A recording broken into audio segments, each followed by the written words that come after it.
Boa tarde a todos e todas que estão se juntando a nós em mais um webinar da BVCap. Desde o início de junho, a BVCap vem realizando uma trilha de webinars sobre investimentos sustentáveis, aqueles que têm como objetivo contribuir para uma transformação positiva, seja na sociedade ou no meio ambiente, sem abrir mão de retornos financeiros.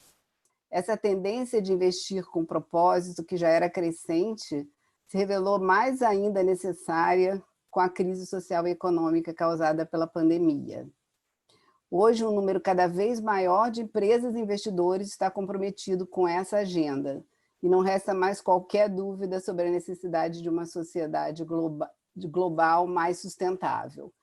Nesse último webinar, que a gente encerra hoje a trilha de investimentos sustentáveis, nós vamos discutir o posicionamento de investidores na promoção e aceleração desses investimentos no Brasil. Eu quero agradecer a participação desse time de peso de palestrantes que a gente vai ter aqui.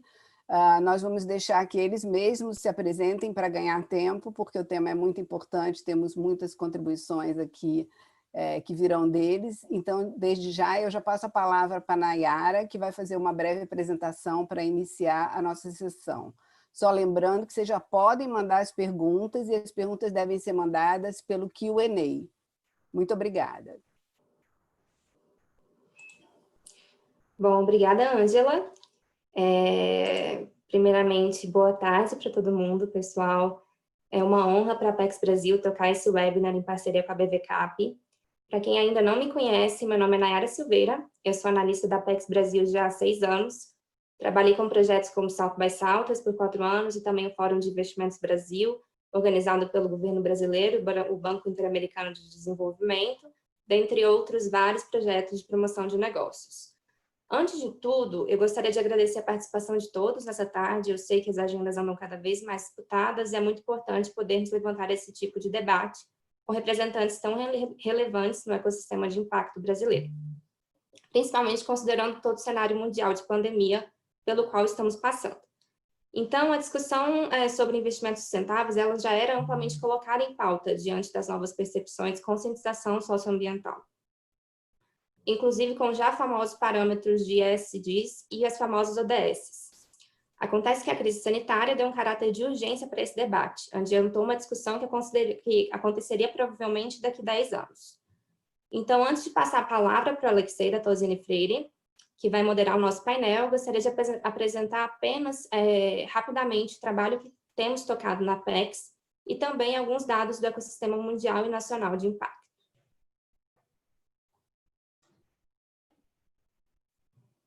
Para quem ainda não conhece a Apex, nós somos a Agência Brasileira de Promoção de Exportações e Investimentos, hoje ligada ao Ministério das Relações Exteriores, e nosso principal mandato, resumidamente, é planejar e executar iniciativas que promovam a inserção de empresas brasileiras no mercado internacional, e também a atração de investimentos estrangeiros diretos para o nosso país. Nesse sentido, hoje, eu trabalho diretamente com os projetos de inovação focados no segmento de Venture Capital e Private Equity. Nós desenvolvemos uma série de iniciativas que facilitam a conexão entre os principais stakeholders, considerando os investidores internacionais, os gestores de fundo no Brasil e as startups brasileiras. Tudo isso com a principal finalidade de atrair capital estrangeiro para o nosso país. No canto direito do slide, vocês enxergam as principais iniciativas que nós tocamos na Apex. Dentre elas está o Corporate Venture Brasil, que é o maior evento da categoria na América Latina. Ele acontece em São Paulo, anualmente, além de toda a programação de conteúdo disposta em 2 dias de evento, nós também trabalhamos uma construção de agenda customizada de negócios para os investidores internacionais, os gestores de fundo no Brasil e também as startups. Além dele, também acho que é importantíssimo falar sobre a nossa parceria com a BVCap, trabalhando principalmente nessa primeira conexão entre investidores internacionais com gestores de fundo no Brasil. Através dela, nós conseguimos facilitar a atração de mais de 17 bilhões de dólares para fundos nacionais nos últimos 10 anos. Eu poderia falar sobre os outros projetos, mas esse não é o objetivo hoje, então vamos falar um pouco mais sobre o setor de impacto. Antes de apresentar para vocês os dados acerca do ecossistema de impacto, eu gostaria de destacar alguns números do segmento de Venture Capital brasileiro. porque muitas das vezes nós não nos vemos como competitivos a nível internacional, o que impede muitas empresas de desenvolverem estratégias focadas no mercado externo. Nesse infográfico, vocês conseguem perceber que o Brasil foi responsável por mais de 50% dos deals realizados na América Latina no ano passado, o que mostra que o mercado brasileiro é uma fonte de oportunidades para investidores internacionais. Temos hoje no Brasil mais de 1.600 investidores, dentre anjos, aceleradoras, fundos e corporações. Destes, quase 600 investidores internacionais, atuando ativamente no mercado brasileiro. Agora, falando um pouco mais especificamente de impacto, nesse primeiro slide estão os principais setores investidos no Brasil. Eu gostaria de chamar a atenção de vocês para os segmentos que eu destaquei em verde. E por que eu destaquei esses segmentos, né? Porque neles existe uma grande chance de identificarmos empresas que podem ser classificadas como empresas de impacto. Somadas, elas representam quase 50% das empresas investidas em 2018. E eu não duvido que esse número tenha sido ainda mais significativo em 2019. Além disso, esse slide também levanta um importante debate. Muitas das empresas que geram impacto socioambiental ainda não se classificam ou não se enxergam como empresas desse segmento, o que dificulta muito a mensuração de resultados, que pode tornar os números reais ainda mais expressivos do que os apresentados em pesquisa. Por exemplo, aqui eu trouxe os resultados de uma pesquisa conduzida em parceria com a Pipe Social no ano passado. Essa pesquisa considerou um universo de aproximadamente 1.000 startups de impacto. E se formos relacionar este com o slide anterior, vemos como os subsetores de impacto estão destacados como alguns dos principais setores investidos no Brasil. E com certeza, esse universo de empresas aumentará cada vez mais, principalmente considerando esse cenário atual. Não só em termos crescentes de empresas pensando em impacto no Brasil, se formos considerar os números mundiais do ecossistema, temos cerca de 3.000 investidores focados nessa temática, o que nos mostra que existe ainda um mundo de oportunidades a ser explorado. Ainda mais quando vemos na imagem à direita do slide que mais de 70% das empresas de impacto no Brasil estão se autofinanciando.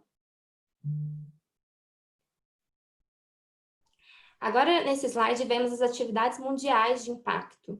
Estados Unidos e Canadá, como era de se esperar, lideram em níveis de capital mobilizado para o ecossistema. Além deles, os países asiáticos têm se apresentado cada vez mais fortes e crescido rapidamente com o passar dos anos. Porém, nessa pesquisa, a América Latina e Caribe já aparecem na segunda posição com relação às demais regiões do mundo. Essa mesma pesquisa apresenta os principais segmentos de impacto no mundo. Vemos os setores como o de affordable housing, food and agriculture, financial inclusion, healthcare, education, clean energy e climate change. Eu queria chamar a atenção de vocês para esse slide, porque no próximo estão os principais setores, principais segmentos de impacto que mais receberam investimentos no mercado brasileiro. Nós vemos aí se repetindo, além de tecnologia, educação, saúde, sustentabilidade, agricultura e energias renováveis. A nossa atividade no segmento está totalmente alinhada com as tendências apresentadas mundialmente. Sabemos que a crise ocasionada pelo coronavírus é uma crise mundial, independente do país do qual estamos nos referindo, não há um que possa se dizer blindado do avanço da doença e suas consequências para a economia e para a sociedade, como um todo. Nós vivenciaremos sim um período de agravamento dos desequilíbrios sociais e o debate sobre impacto, que estava em voga recentemente, se torna cada vez mais necessário. Os investidores institucionais, com certeza, passaram a enxergar os investimentos sustentáveis como uma oportunidade não só de negócios, mas de impactar positivamente a sociedade a nível mundial, e tem um papel protagonista na democratização do acesso de capital para esse segmento. Diante da conscientização acerca do tema, impacto se consolida cada vez mais como um negócio que veio para ficar. Bom, eu finalizo por aqui a minha apresentação. Novamente, muito obrigada pela participação de vocês. Eu espero que em breve nos encontremos presencialmente no Fórum de Impacto, organizado pela BVCAP. E se tiverem qualquer dúvida sobre os dados apresentados ou serviços da Apex, sintam-se mais do que à vontade para entrar em contato comigo. Passo agora a palavra para o Alexei, que vai moderar o debate entre Mariana do BTG, o Júlio do BNDES e o Carlos da BlackRock. Também agradeço imensamente a participação deles, que são grandes nomes do nosso ecossistema, e é uma honra tê-los aqui hoje. Obrigada, Alexei. É com você. Muito obrigado, Nayara. Boa tarde a todas e todos. É um prazer estar nesse webinar aqui com vocês. Agradeço a BVCap pela visão de ter há muito tempo atrás ainda, porque hoje a gente está vivendo um boom, né? Tem evento de ESG todo dia, né? Mas lá quando a gente foi discutir isso há um bom tempo atrás, de fazer essa trilha ao longo desse ano, já era hot topic, mas ninguém podia imaginar que ia acelerar tanto essas questões, né? As discussões certamente a pandemia colocou uma lupa em cima disso. A gente já vinha vivendo uma transição, né? Para que muitos já chamam para um novo normal, mas a pandemia, ela certamente acelera essa transição. Bem, o meu nome é Alexei Bonamin, eu sou sócio da área de mercado de capitais, Private Equity e Venture Capital de Tosini Freire, sou responsável pelo nosso grupo de Impacting and Sustainable Investing.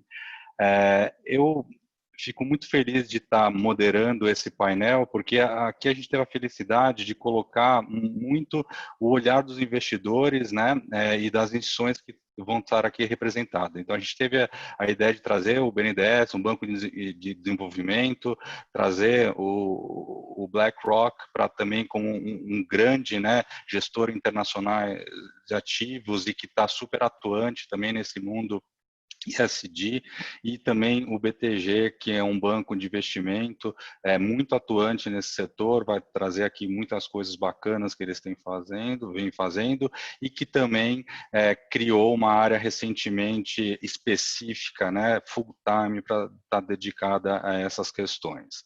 Aqui a ideia é a gente passar um pouco rapidamente a palavra para cada um de vocês, para vocês estarem se apresentando para as suas instituições, mas também trazendo já desde o começo um pouco desse olhar, dessa visão, né? O porquê que essas temáticas elas são atuais, o porquê que a gente está vivendo esse momento, né, de que muitos chamam aí de um início de um capitalismo de stakeholders, né? Por que você vê grandes movimentos mundiais ali no Fórum Econômico Mundial, como o The Great Reset, os próprios movimentos como o The Green New Deal da União Europeia, né, para a recuperação econômica condicionada dos países por conta da crise da pandemia, em função de uma economia de mais baixo carbono, de uma economia circular. Todos esses temas, eles se conversam, né, são transversais, tem muito a ver com o que a gente vai falar hoje, o que está acontecendo no mundo. E o investidor, ele precisa ler o que está acontecendo no mundo, né?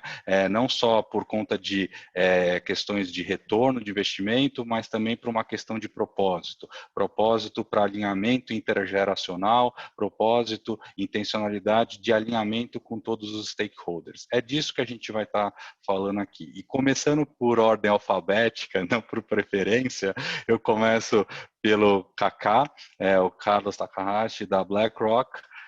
Kaká, se você puder começar, eu agradeço. Legal. Bom, boa tarde a todos. É um prazer muito grande estar aqui com vocês. Obrigado a BVCap e a Apex pelo convite. E é uma honra estar aí com essa turma aí que está nessa jornada, né? O Júlio do BNDES, a Mariana do BTG, enfim. É muito bom estar aí. E o Alexei, que não preciso nem falar, né? Que é um guerreiro de longa jornada aí nesse caminho, né, Alexei? E, de fato, assim, eu estou só falando rapidamente, né? O pessoal todo me conhece como Kaká, Carlos Takahashi, mas é Kaká sim, né? Há muito tempo. E eu estou à frente da operação da BlackRock aqui no Brasil há cerca de um ano.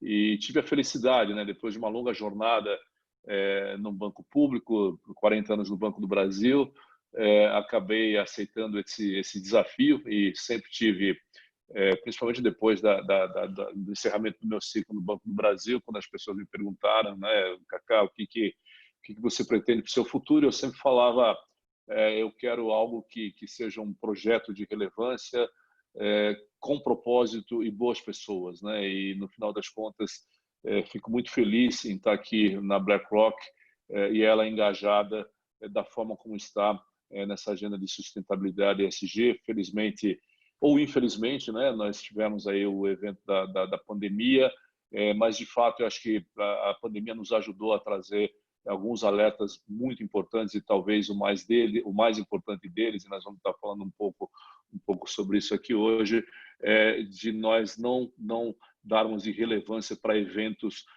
que não são tão visíveis, né? Então, começo do ano, o Alexei lembrou bem, a gente tinha a conversa em torno dos riscos climáticos, foi o grande tema do World Economic Forum, e na agenda de todos os países, de todo mundo, e no final das contas a gente ficou até com algum receio de que isso ficasse para o segundo plano depois da pandemia, mas muito pelo contrário, o alerta que o Covid nos trouxe essa agenda para uma outra dimensão e está com certeza fazendo com que ela assuma uma relevância muito grande na pauta de todos. Nós estamos falando aqui de investidores, mas sem dúvida nenhuma a grande expectativa, e também parece que essa jornada está cada vez mais clara, é que nós tenhamos todos os stakeholders necessários envolvidos nisso, né? Eu muitas vezes brinco, né? Quando eu estava lá no Banco do Brasil, é bom ter uma grande instituição pública envolvida nisso. O Júlio vai falar um pouco mais que ele está nessa caminhada, né? E aí, quando eu fui para a BlackRock, as pessoas falaram, puxa, como é bom ter uma voz que nem a da BlackRock, com o Larry Fink soltando as cartas todo ano. E eu sempre falo, da mesma forma como você precisa dessa turma toda engajada e envolvida no tema, incorporando esse assunto dentro das suas empresas, é importante também que a gente tenha aquele chinês na frente do tanque de guerra, na Praça Vermelha, quando ele teve aquela atitude. Então, todos são necessários para a gente efetivamente continuar movendo essa agenda para onde ela tem que ir, que é ela que vai trazer o nosso futuro. Não, bacana, Kaká, você já vai voltar nesses pontos, que tem muita gente aqui já até fazendo pergunta já das cartas do Larry Fink. Para quem, todo mundo conhece o Larry, mas o Larry, além de CEO, é fundador, né, BlackRock. Perfeito. E passando aqui na sequência e no pique, na ordem alfabética aqui para o Júlio. Júlio, por favor. Tudo bom, Alex? Obrigado, boa tarde. Para mim é uma honra participar aqui em nome do BNDES, esse convite que a BVCap fez, e moderado por você, Alex. Cumprimentar também aqui meus colegas de bancada virtual, né, o Kaká, a Mariana, a Nayara. Acho que o tema é super relevante. A gente, como um banco de desenvolvimento, como o Kaká falou, né, é um banco público, e, por um lado, a gente tem um privilégio de trabalhar esses temas há muitos anos, né? Desde praticamente da fundação do banco. O banco ele era o BNDE, né? O Banco Nacional de Desenvolvimento Econômico, e ali na década de 80, eu acho que perceberam que faltava o S. E isso já tem aí seus 40 anos, né? E foi criado ali o S no início da década de 80, que foi criada uma diretoria social, porque já se entendia que o econômico não tinha como se desenvolver sem o social em conjunto, né? E a partir daí já são quase 40 anos dessa caminhada do banco e fazendo muita coisa. E eu acho que hoje eu sou engenheiro do banco, né? Mas hoje eu estou como superintendente da área de gestão pública socioambiental. Basicamente é o S do banco. Pega a parte toda de saúde, educação, de desenvolvimento urbano, de meio ambiente, toda a parte ambiental, incluindo a gestão do Fundo Amazônia e do Fundo Clima, parte de cultura, turismo, recuperação de patrimônio histórico e crédito para estados e crédito para investimentos por municípios também. Então, uma agenda muito ampla ali que hoje eu estou coordenando, mas eu acho que eu vou me permitir aqui colocar 2 slides, que eu acho que é importante um pouco antes de a gente falar do futuro, do que o banco está planejando, também falar um pouquinho como é que a gente chegou até aqui. Então, deixa eu só projetar aqui.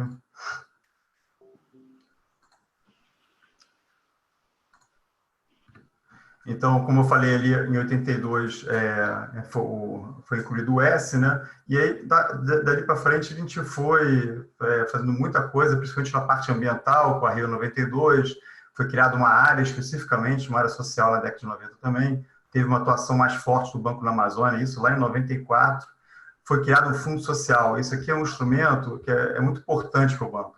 É por meio do fundo social, que é um percentual de lucro das operações que o banco faz, operações de crédito convencionais que ele faz, uma parcela desse lucro ele é disponibilizado de forma como grants, né, como não reembolsáveis, para projetos sociais, isso desde 97.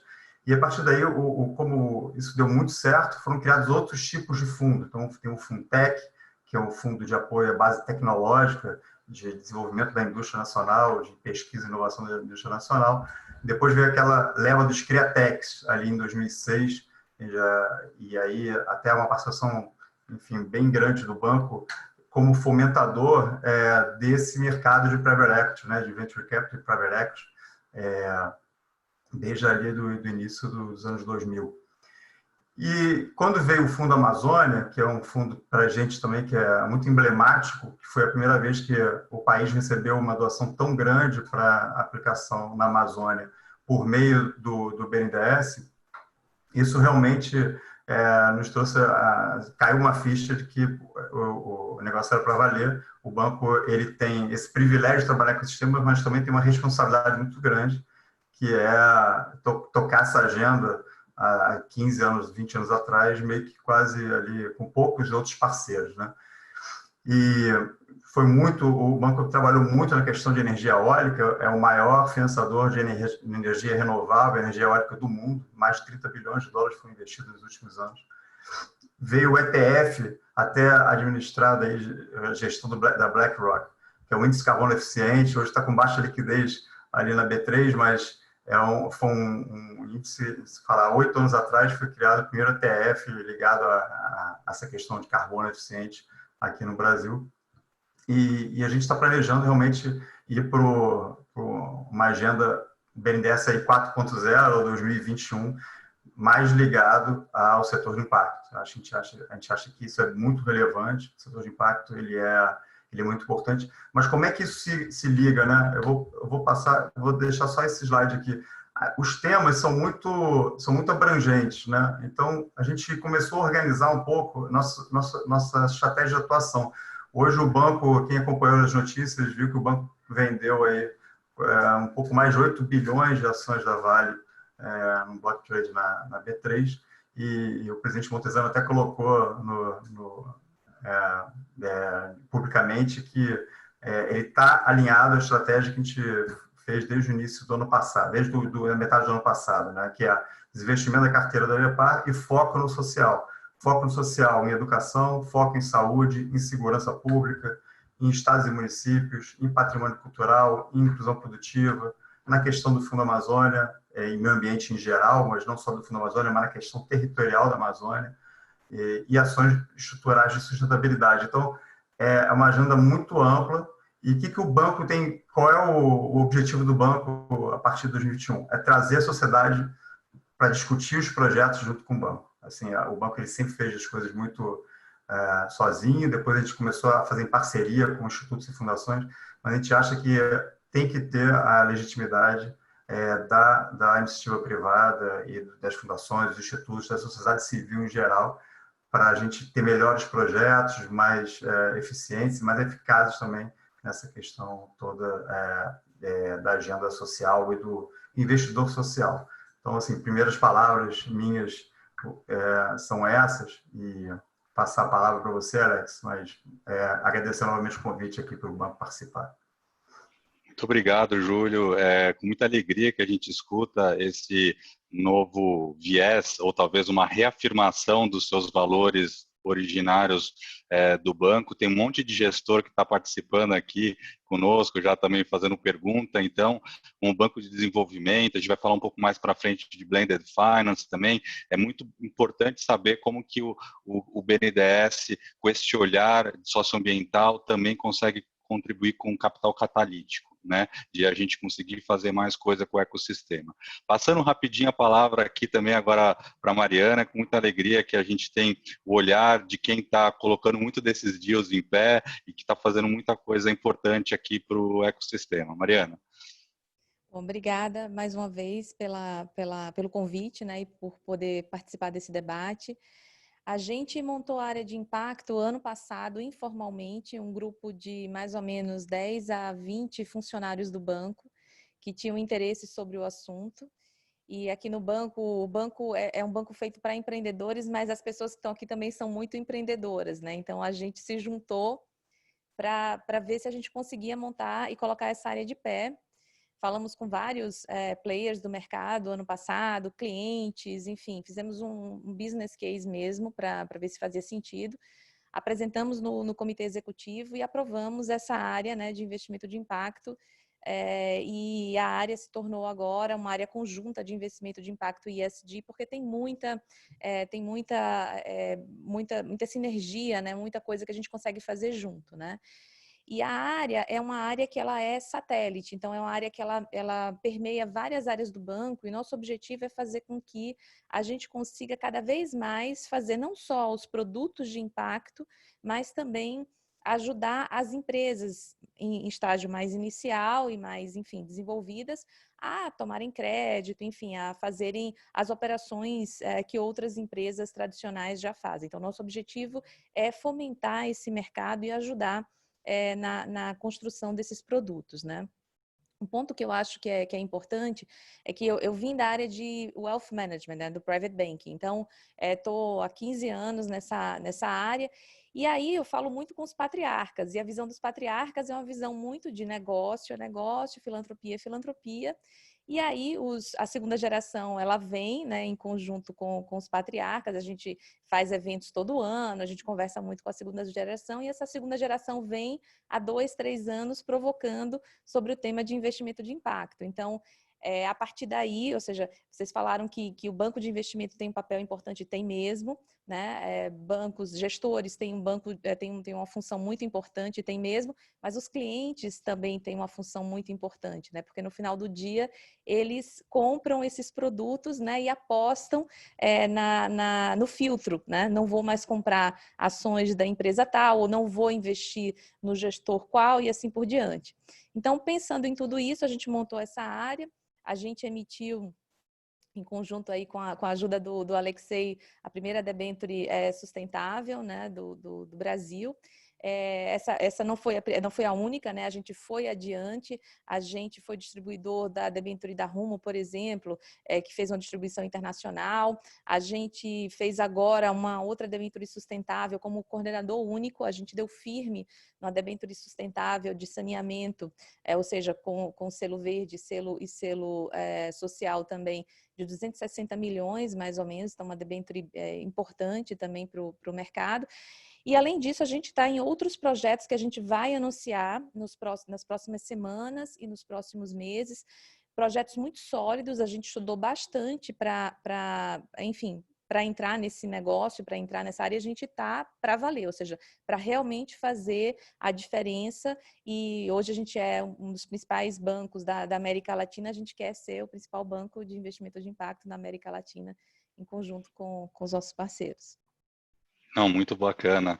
Ainda a gente vai ver no Brasil ainda um banco de investimentos totalmente verde, né, que nem teve na Inglaterra, né, Green Investment Banking, né, que foi criado há muitos anos pelo governo inglês lá e que depois foi vendido. Mas seguindo com um gancho que a Mariana trouxe para a gente sobre muito dessa questão intergeracional também, né, ela falou dos patriarcas, da segunda geração, o mundo está acelerando, né, muitas mudanças, como a gente já comentou no começo, mas essa questão também das gerações, ela é importante, seja do ponto de vista de mindset, de consumidores novos, os millennials, né, mas também do ponto de vista de transferência de riqueza. Provavelmente a gente vai ver a maior transferência de riqueza da história da humanidade, alguns falam em 30 trilhões de dólares entre baby boomers para os millennials. Então, tudo isso junta, né, as coisas, como a gente falou, está tudo interligado. E nesse aspecto, eu queria voltar para o Kaká, tem muitos analistas comentando, né, que o sustainable is becoming the new profitable.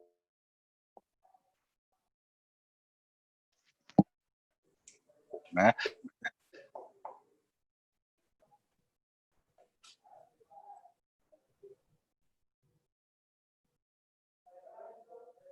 Ou seja, essa é uma síntese com intencionalidade, e esse ano também, mais de forma...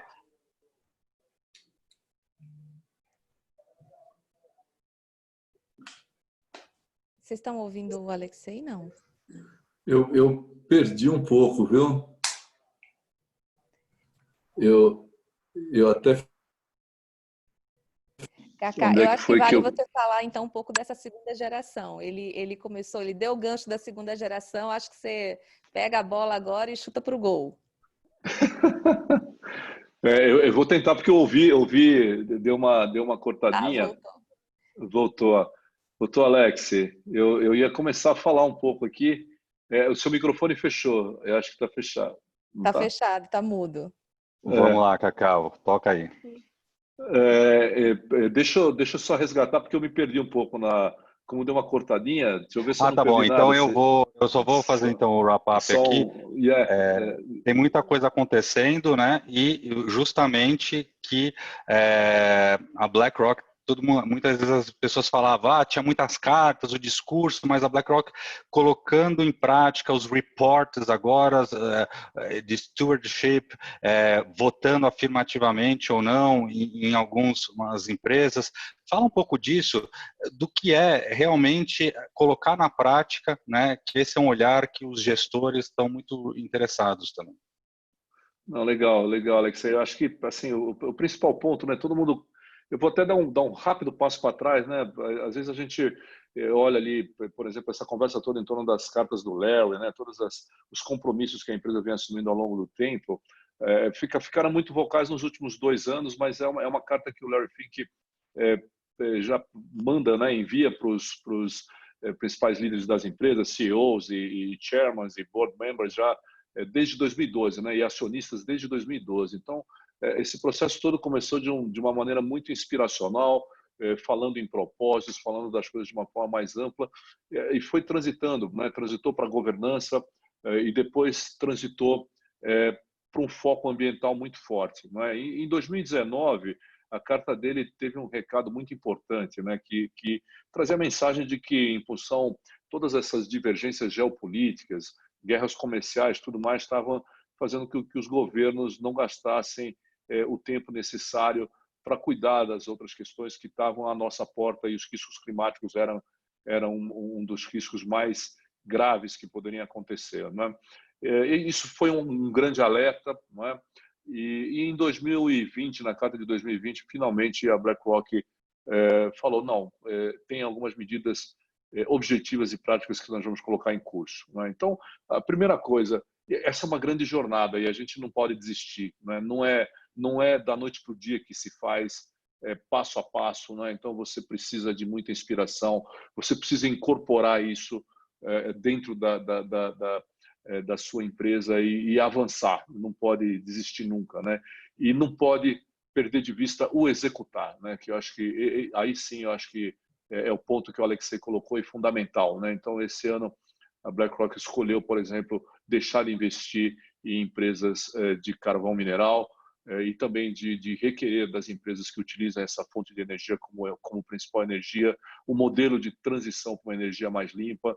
Também anunciou que daria transversalidade, ou seja, ela seria uma empresa de gestão de investimentos cujo centro seria a sustentabilidade, né?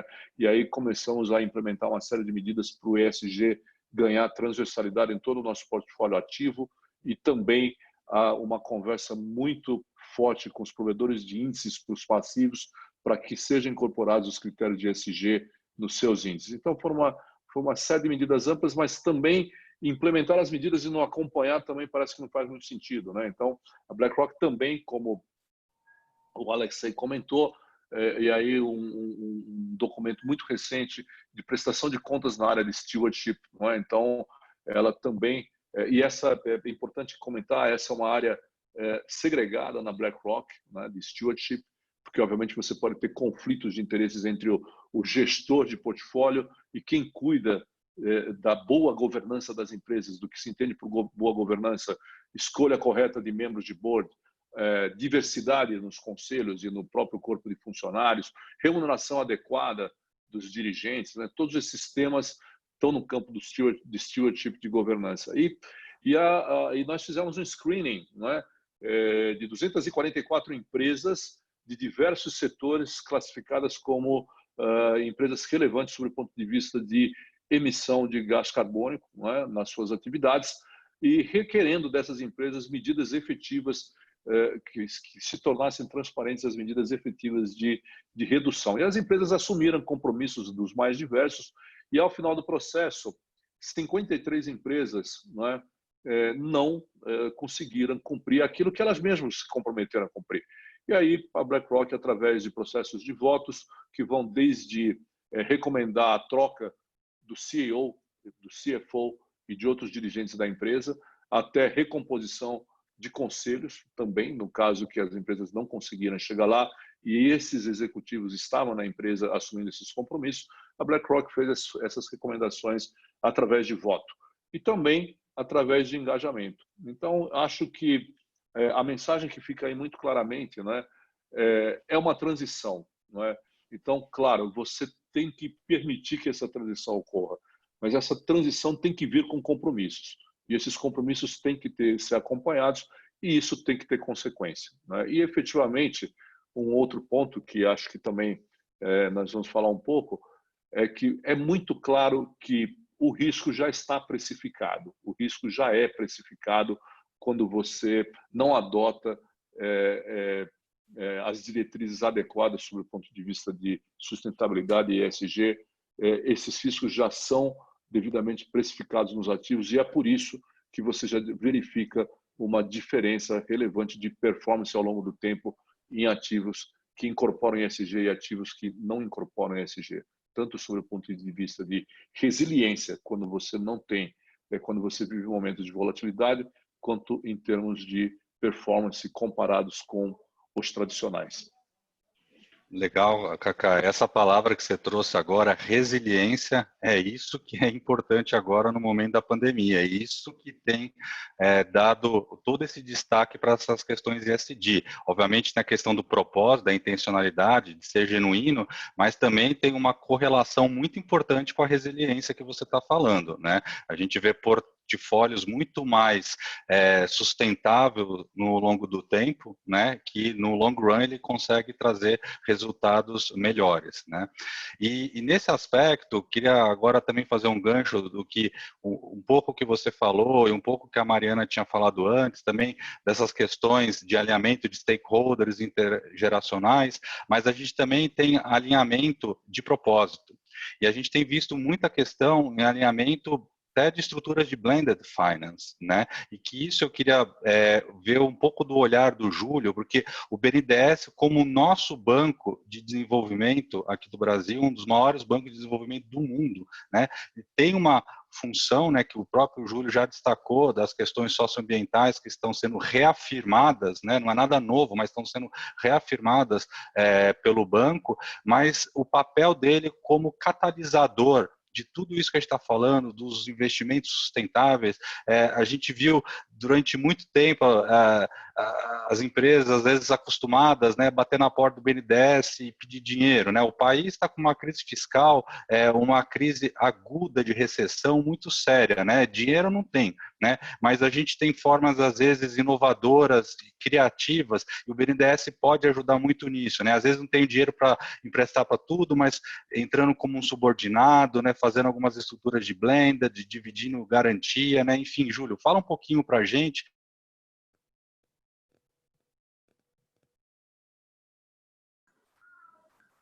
Acho que o Alex aí caiu de novo, mas eu acho que... Foi blended finance. Mas levantou a bola e eu vou seguir aqui.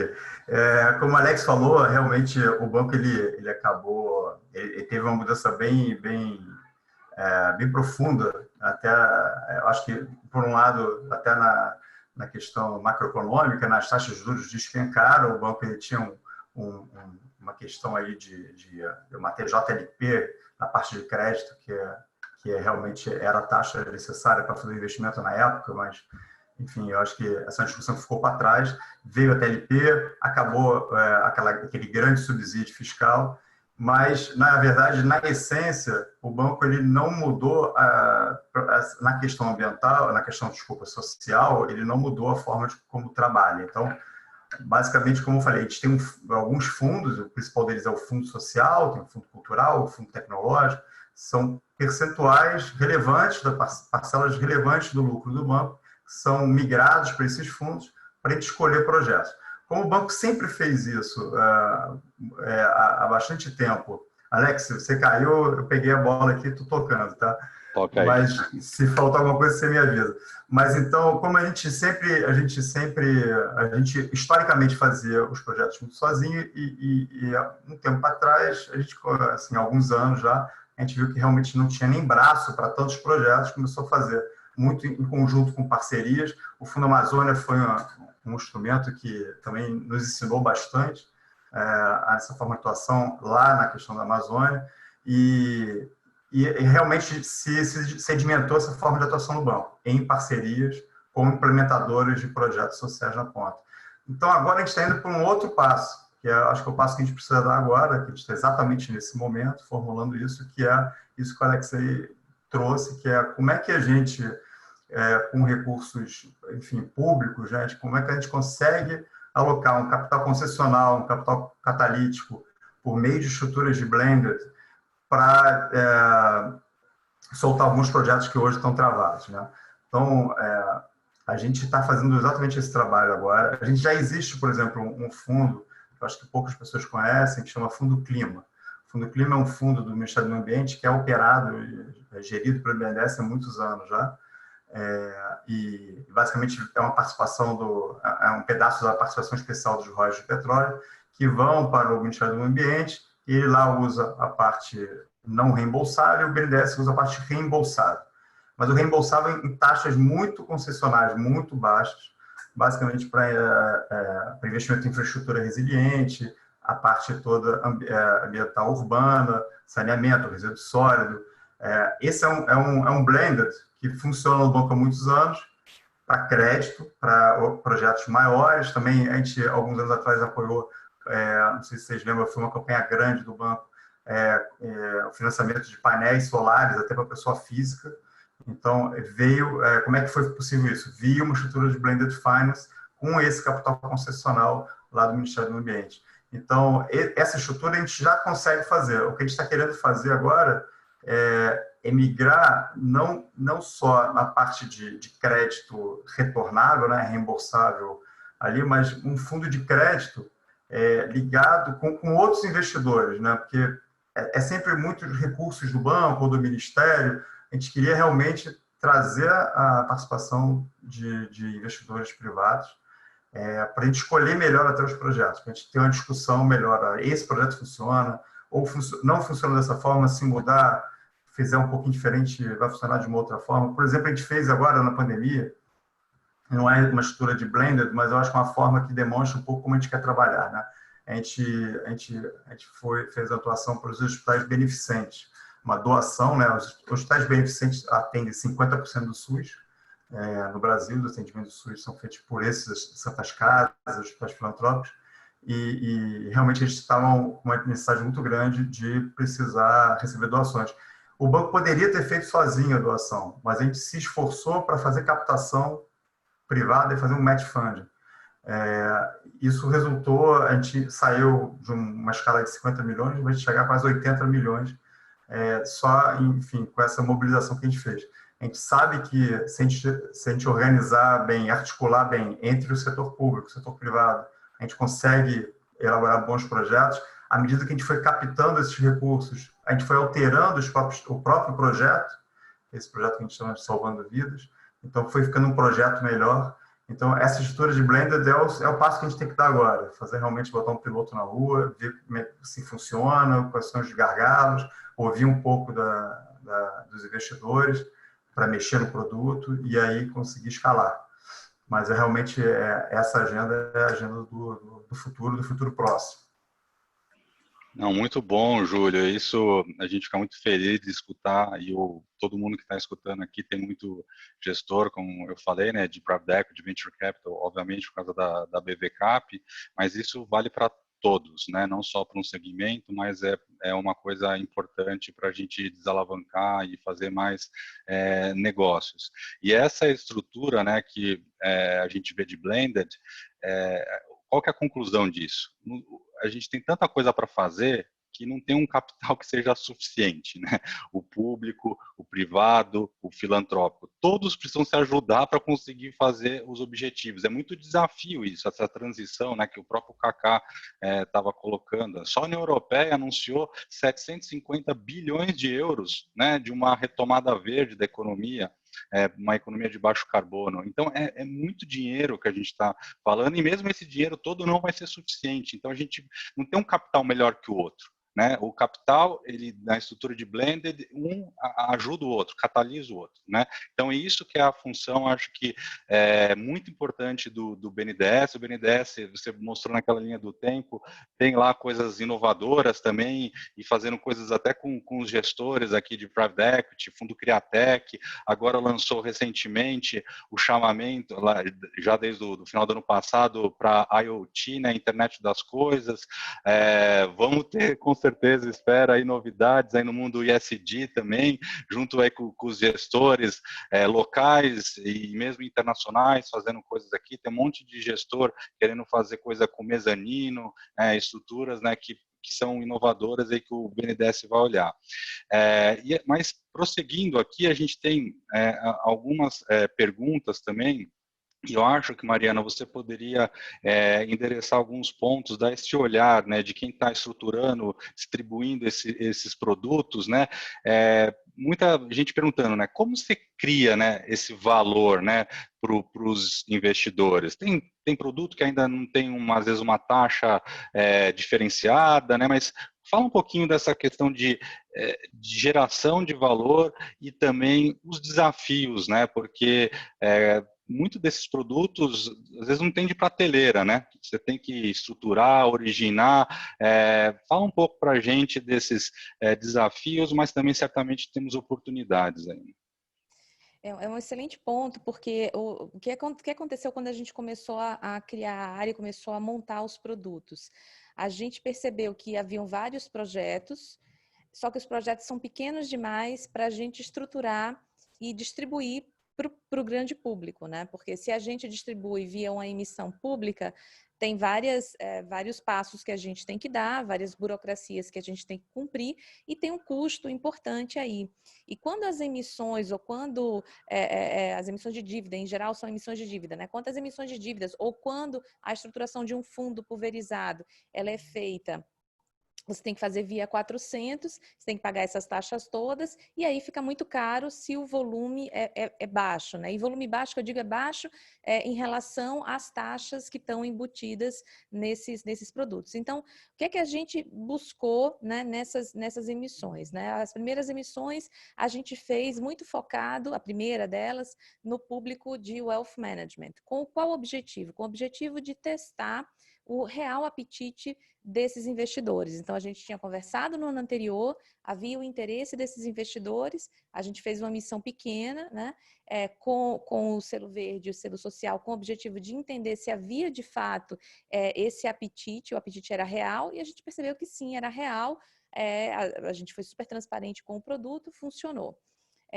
Nos demais produtos, as emissões elas são muito maiores. Então, assim, há uma facilidade, sem dúvida, em relação a emissões maiores ou em captações de venture capital ou de fundos de investimento com volumes muito grandes, mas não é a realidade. Então, para fomentar esse mercado, por isso que a gente é uma área satélite, a gente abre as outras áreas do banco, a área de crédito, a área de corporate, para que essas empresas elas possam ter uma substância maior, para que a gente possa fazer emissões maiores ou que a gente possa estruturar, né, amadurecer essas empresas para que a gente possa fazer investimentos com bolsos maiores. O ponto aqui, eu acho, é que o maior interesse dos investidores, quando a gente conversa com eles, são os investidores dessa nova geração, de fato, né? E quando a gente pensa, primeiro, em wealth management, os clientes nem sempre estão ali já. Quando a gente pensa no corporate, nem sempre essa geração ela está em cargos de CFO, ou COO, ou CEO, que podem influenciar, né, nos investimentos dessa empresa, e nem sempre essa geração ela está nas áreas, nas outras empresas. Mas a boa notícia é que elas influenciam as gerações, enfim, mais velhas, né, e elas conseguem influenciar esse direcionamento do capital. A gente tem visto isso na prática, a gente tem visto isso nas empresas, a gente tem visto isso nos clientes, a gente tem visto uma mudança de paradigma em relação aos investidores, o que, enfim, e uma mudança muito rápida, né? O que deixa a gente muito feliz. Não, isso é ótimo, porque aqui, para falar em investimento, você tem duas coisas importantes, né? Uma é a originação dos produtos, né? E outra dos investidores, né?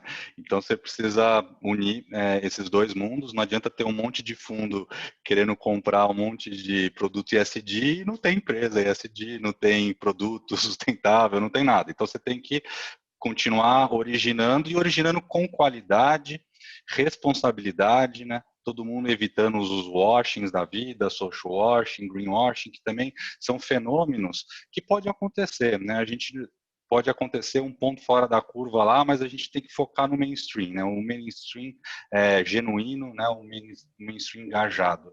E nesse aspecto dessas oportunidades, estou vendo aqui pergunta também do chat, se vocês veem algum tipo de, alguns vocês já comentaram, mas alguns setores, alguns são mais óbvios, outros, por exemplo, energia renovável. Ninguém vai discutir, né, que energia renovável tem um componente verde, que tem sustentável, mas algumas coisas até de Brasil, né? O que vocês veem? Eu faço o gancho aí, a gente tem um marco novo aí do saneamento, né? O BNDES tem muito a ver, BlackRock, a visão dos investidores, como olha Brasil, risco soberano, setores que são realmente diferenciados. Como vocês olham esses setores que ainda a gente pode crescer muito? Isso é uma pergunta aqui do chat. Kaká, Júlia, se vocês puderem começar, um dos dois. Como você falou, Alex, da questão do saneamento, acho que vale a pena falar um pouquinho, né? Saneamento no Brasil, a gente está na agenda do século XIX, né, ainda. Então, realmente, foi um setor que é uma infraestrutura básica social, que foi realmente relegada há muitos anos. O banco está nessa campanha, nesse projeto já há algum tempo, e se intensificando mais ainda. Saneamento é um foco muito relevante para o banco desde o meio do ano passado. A gente criou uma área grande no banco de estruturação de projetos, porque, como você falou, a questão do produto, você tem o investidor e o produto, né? Se você tem investidor e não tem um produto, você não tem interseção. Então, o que a gente via é que faltavam os projetos não conseguiam sair do papel. Quando você não tem aquele pipeline de projetos bem estruturados, os investidores acabam esquecendo um pouco o país, né? Os investidores internacionais.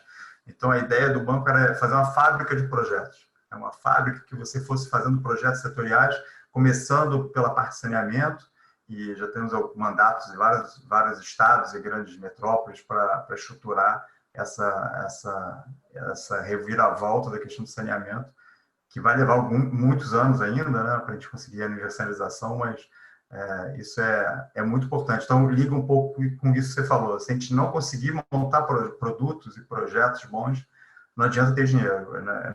Eles não vão se encontrar. Então, só para dar esse exemplo aqui de uma coisa que o banco tem trabalhado muito nessa parte de infraestrutura social. Kaká, quer falar um pouquinho aí de setores? Vou complementar um pouquinho só também, né? Sem dúvida nenhuma, você comentou um dos setores que talvez seja um dos mais óbvios, né? Especialmente para o investidor estrangeiro, né? Em termos de infraestrutura e longo prazo, sem dúvida nenhuma, é a área de energia. A gente tem uma matriz energética. A gente fala muito no eólico, fala muito na energia solar, no fotovoltaico, mas se a gente olhar também em termos de energia hidroelétrica, também é uma matriz extremamente mais limpa do que qualquer outra matriz de energia aí que está pelo mundo, né? Então, nós temos esse privilégio, o investidor estrangeiro olha bastante, é um setor que já construiu um marco regulatório bastante consistente também, então, por várias questões, ela conseguiu avançar bastante, esse setor conseguiu avançar bastante na cabeça do investidor estrangeiro. E agora, saneamento, né? Sem dúvida nenhuma, acho que água, né? Água é um grande tema, né? E água é um grande tema dentro da BlackRock, e, portanto, dentro dessa perspectiva de saneamento que a gente tem uma carência enorme, o Júlio colocou bem, nós estamos em alguns séculos atrás, né? Nenhum pelo menos uns 2 séculos para trás, né, Júlio? Então, realmente é uma grande oportunidade e, felizmente, essa agenda andou. Agora, um ponto importante que eu acho que vale mencionar aqui é que outro dia eu num bate-papo lá com os meus amigos da BlackRock lá fora, né, teve uma pessoa que deu uma frase muito bacana com relação ao Brasil, e eu fiquei muito feliz com essa frase. Olha, é muito bom porque lá no Brasil essa conversa é receptiva, né? Ele falou, já tive em vários lugares que essa conversa sobre sustentabilidade, sobre ESG, ela não é tão receptiva, né? Então, a gente percebe que, independente de várias dificuldades que o país tem, né, você tem, claro, né, tem um debate institucional, um debate amplo, né, de país acontecendo, né, uma conversa de governo, de Estado, o que quer que seja, mas rolando por aí, mas a hora que você olha, a hora que você vai nas empresas e começa a discutir governança, começa a discutir as questões sociais, começa a discutir os temas ambientais, há uma receptividade boa, né? Então, me parece, e aí a gente vê alguns exemplos agora mesmo, recentemente, posicionamentos de empresas em setores polêmicos até, como vai, eu vou tomar liberdade aqui de falar de um nome, né? Mas a Marfrig, né, que fez todos os anúncios, né? Então, é importante que você comece a perceber sobre a visão do investidor institucional, comece a perceber a receptividade e efetivamente a execução, porque definitivamente esse é um ponto muito importante, né? Você, como eu falei lá no começo, você ter a inspiração e ter a execução, né? Então acho que essa percepção já começa a acontecer. Mas, como eu falei, é uma jornada, né? Tem muito pela frente.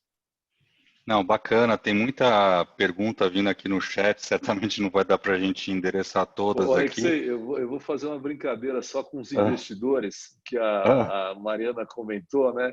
Eu acho muito legal, né, essa coisa das novas gerações e tudo mais, dos millennials, né? Então eu brinco muito, eu falo assim, teve uma geração, e graças a Deus essas gerações parece que estão começando a se encontrar, tem uma geração que já veio com uma genética boa, né? Já veio mais legal e tudo mais, então está com esse mindset, né? E tem a nossa geração, né? Mas nós temos que fazer fisioterapia, tem que fazer dieta, às vezes tem que fazer uma transfusãozinha, mas dá para melhorar, né? Então, eu acho que é isso que tem que acontecer, né? Não, com certeza. Até porque o bichinho do ESG está picando muita gente por aí, né? Então tem que se atualizar e tem que entender, que nem a gente falou, tem que ler o jogo, né? E não só por conta de questões de retorno financeiro, mas é o mundo que você vive, é a comunidade que você está. Né? Então, assim, você entender o que está acontecendo, são coisas muito importantes e não é modismo, né? Pode ter sido modismo outras questões, outras épocas, mas agora é uma questão muito importante de propósito, de consciência, né?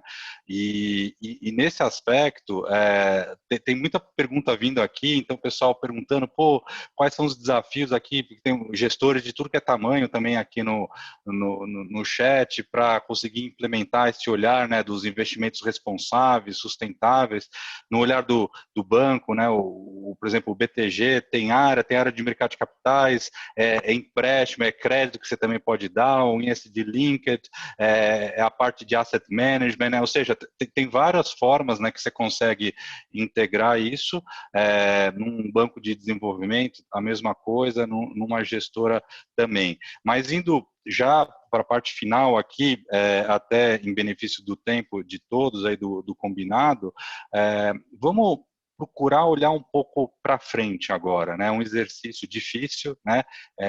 Olhar um pouco para frente, a gente sabe dos desafios que a gente tem, mas a gente também gosta de ver oportunidades, né? Tem muita oportunidade mesmo para o setor que a gente fala agora de private equity, venture capital aqui do Brasil, seja por conta da liquidez internacional, né, seja, enfim, por conta dos ativos estarem baratos aqui no Brasil, na perspectiva do investidor internacional.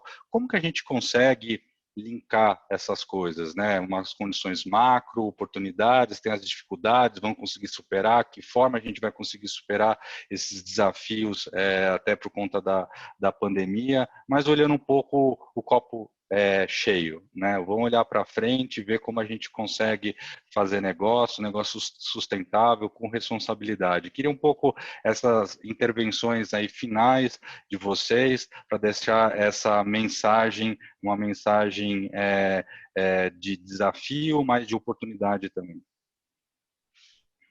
Mária, você começa? Eu vou começar dessa vez. Assim, a América Latina, ela tem um mundo de oportunidades, né? Assim, o Brasil, pensando no Brasil especificamente, a gente tem condições de ter 100% da matriz energética limpa. A gente tem condições, né? A gente tem condições climáticas, enfim, a gente tem todas as possibilidades. A gente tem muitos problemas sociais graves, a gente tem saneamento, educação, pobreza, desigualdade, igualdade de gênero, enfim, tem muitos problemas para serem enfrentados. E os nossos empreendedores são muito criativos, né? Então, assim, oportunidades não faltam. A gente tem aqui no Brasil e na América Latina oportunidade de criar uma economia sustentável, oportunidade de criar negócios que tenham impacto positivo na sociedade e no meio ambiente, assim, de forma gigante, essas oportunidades são muito maiores do que em outros países, eu tenho convicção disso. E há, além dessas oportunidades, há a vontade, né? A gente está vendo essa vontade real de empreendedores, de bancos, de executivos. Então, eu acho que a gente está no momento de reflexão, por conta de tudo que a gente passou, e no momento de ação. Então, eu vejo os próximos anos de forma muito positiva e eu realmente acredito no crescimento sustentável desse tipo de economia. Eu vejo de forma muito, muito positiva. Legal. Júlio? Alex, eu acho que, assim, por um lado, eu acho que a gente falou muita coisa, né? Mas tentar organizar um pouco melhor as ideias, assim, no final, eu acho que a gente, pelo menos lá pelo banco também, a gente tem um desafio muito grande de tentar ver quais são as falhas no ecossistema, onde é que a gente pode, como Banco de Desenvolvimento, lógico que o objetivo não é concorrer com o setor privado, não é entrar onde já tem gente, na verdade é entrar nas falhas, né? Então, olhando o ecossistema, esse ecossistema de impacto e todos os projetos sociais, é um ecossistema que tem que ser muito desenvolvido ainda. Realmente tem muita, como você falou, muito desafio, muita oportunidade aqui. E é isso exatamente que a gente está fazendo, esse mapeamento, para ver como é que a gente entra sem também atrapalhar o que já está funcionando, né? Por outro lado, organizar esses produtos. A partir do momento que a gente tem esse ecossistema mapeado, organizar os produtos, chamar os investidores e clarear a taxonomia, né? Eu acho que isso é um pouco hoje meio confuso, como você falou, né? O que é Green Bond, Sustainable Liquid Bond, enfim, SDG Bond, você tem tantos produtos e eu acho que tem que clarear um pouco melhor essa taxonomia, o que significa cada um deles, ver que tipo de risco os investidores estão querendo tomar, exatamente, qual a relação ali, impacto-risco que cada um quer tomar, e aí ver como é que a gente se coloca. Como Banco de Desenvolvimento, é lógico que a gente sempre é um tomador de risco por natureza, né? Então, lógico que tendo impacto bem como objetivo final. Então, acho que esse é o momento. E falando um pouco como a Mariana falou, assim, a gente está vendo movimentos inéditos no Brasil. Imagina Itaú, né, Bradesco, Santander se unindo em prol da Amazônia. É uma coisa assim que a gente não tinha visto. Então, isso mostra como realmente as coisas estão dando muito rápido esse ano. Então, foi uma chuva de ineditismo assim, no mercado corporativo também. Então, eu acho que vai ter espaço para todo mundo e organizar um pouco agora a atuação de cada um. Não, bacana escutar isso e destravar o ecossistema, que nem você falou, né? Você vê isso muitos multilaterais, até linhas novas de design funding, né? Ou seja, você está financiando até para desenvolver os produtos, né? Ou seja, a prancheta, a modelagem, mas muito legal. Kaká, suas palavras finais. Olha, eu acho que a Mariana e o Júlio falaram assim, de forma perfeita e complementar, né? Acho que, de fato, o Brasil tem características muito peculiares que acho que se nós soubermos, né, todo esse potencial que a gente tem, tanto de recursos quanto a criatividade, né, a hora que você olha esse mundo da inovação, né, tudo bem, tem Vale do Silício, tem Israel, tem um monte de coisa lá, mas se a gente olhar inovação em Recife, se a gente olhar inovação em Florianópolis, não é só São Paulo, Rio de Janeiro, não é só nesse eixo, é muita coisa acontecendo, né? Então, de fato, a gente tem condições aqui extraordinárias, né? E aí no mundo financeiro, né? Claro, a gente tem aí, eu brinco bastante também, a gente tem Faria Lima começando a conversar com Vila Madalena, Leblon começando a conversar com Santa Teresa, né? Então, isso tudo é sensacional, né? Sobre a perspectiva de mercado financeiro. E se somando, né? E aí o público e o privado, né? Então essa história toda do ecossistema se conversando muito para caminhar dentro de um mesmo mainstream, como você diz, né, Alexei?